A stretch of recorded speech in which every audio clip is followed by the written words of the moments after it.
தனுஷ் ஐஸ்வர்யா மீண்டும் இணைகிறார்கள். நான் ஏற்கனவே பல முறை சொல்லிவிட்டேன். தனுஷும் ஐஸ்வர்யாவும் சூழ்நிலை காரணமாக சண்டை போட்டாங்க. உணர்ச்சி வசப்பட்டு விவாகரத்து செய்வதாக அறிவித்தார்கள். ஆனால் விவாகரத்து பேச்சோடு சரி, கோர்ட்டுக்கெல்லாம் போய் வழக்கு போடலை, நோட்டீஸ் அனுப்பலை, 2 பேரும் பிரிஞ்சிருக்காங்க, அவ்வளோதான். ஏன்னா யாத்ரா லிங்கா ஆகிய 2 மகன்களுக்காக மீண்டும் சேருவார்கள் நான் தொடர்ந்து சொல்லிகிட்டு இருக்கேன்.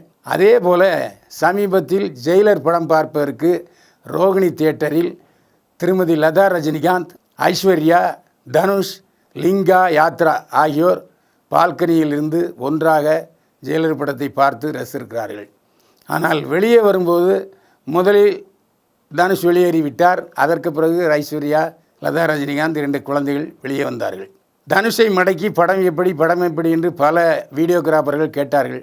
எந்த பதிலும் சொல்லாமல் ஓடோடி சென்று விட்டார் தனுஷ். நிச்சயமாக இமயமலையிலிருந்து ரஜினிகாந்த் திரும்பி வருவதற்கு முன்னால் இருவரும் சேர்ந்தால் ஆச்சரியப்படுவதற்கு இல்லை.